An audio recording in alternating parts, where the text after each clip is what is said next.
Ito mga sir, bali panel gauge ng ano, Toyota Corolla. Yan. Bali hindi na dinala dito ng may-ari yung ano,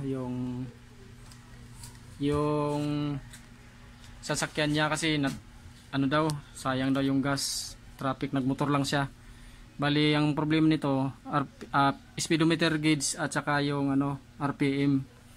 Ngayon ano ito, pinabili ko pa yung may-ari ng ano, isang pyesa kasi wala akong stock nitong isa. Sabang wala siya, ayusin ko na tong iba, ipapalitan ko na tong ibang kapasitor. Yung RPM ayos na ito, na palitan ko na ng kapasitor yan, dalawa, sunog din. Ito mga sir yung ano, kapasitor yan. May-ari, pinabili ko pa ng ano, isang kapasitor kasi wala akong stock nitong isa eh. Yan. Tanggalin ko tong dalawa.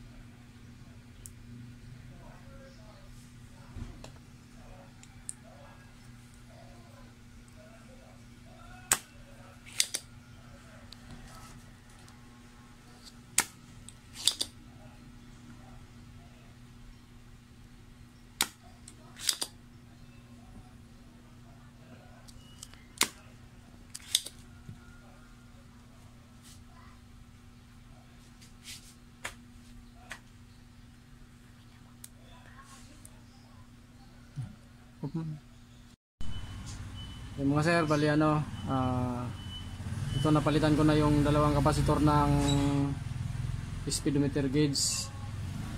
Bali yung binili ng may-ari, pinabalik ko sa pinagbilhan niya kasi ano, wala nang value, lumang stock, tapos kinain na ng kalawang yung ano, yung kapasitor. Ito yung tinanggal ko mga sir, yan. 4.7 na 35 volts dito sa speedometer. Yun yung wala akong stock kaya pinabili ko yung mari. Yan. Habang wala siya mga sir, hinangan ko muna yung mga lumang hinang. To, medyo number din ako mga sir to. Isa kasi putol yung connection dito, kinain ng corrosion. Sa pag sobrang init kasi pag nasunog yung kapasitor, nagkakaroon din ng corrosion kung saan banda yung mga kapasitor mga sir.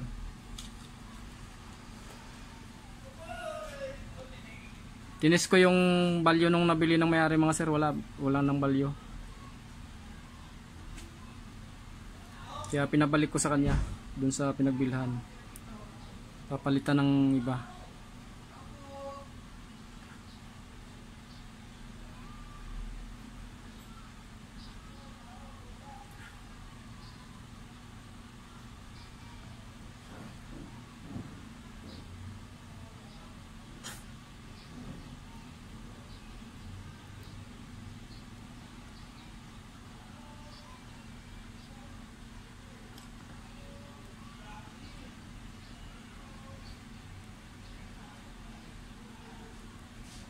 Kailangan hinangan din yung mga lumang hinang mga sir kasi may mga crack eh.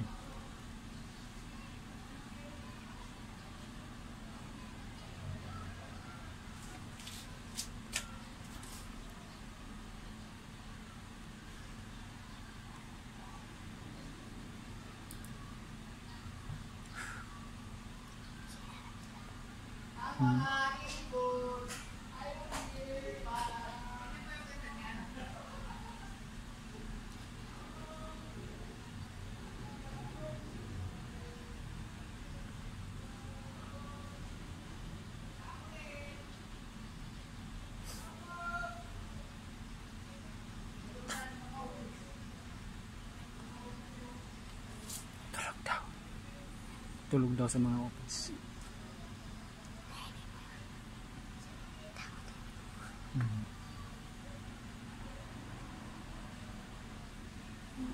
Sige lang.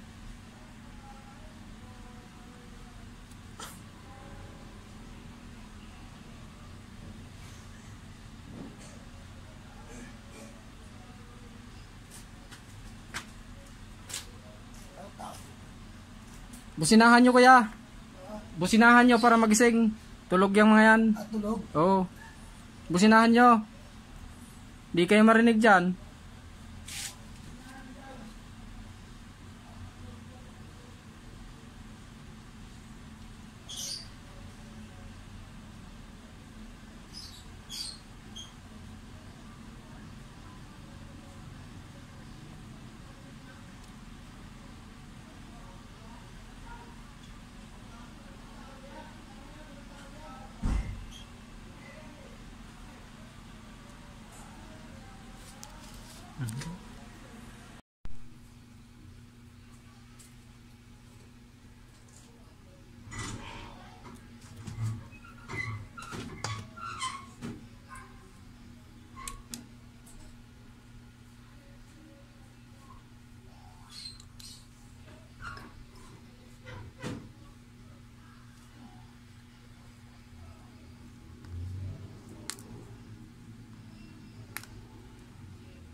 Yes sir, bago na sir ha. Yung ano.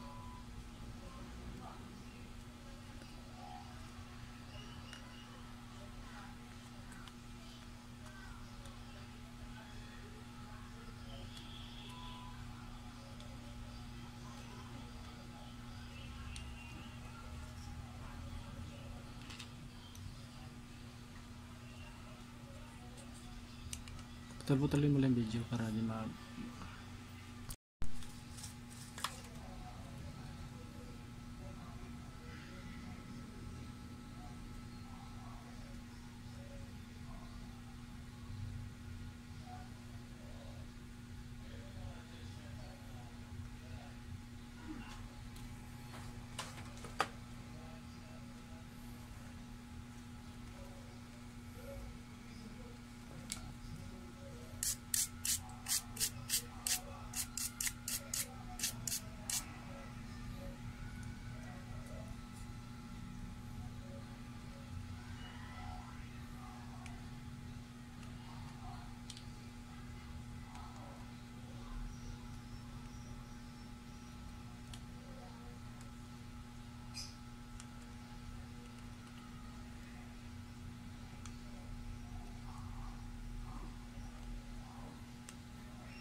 So sir, ipak na natin.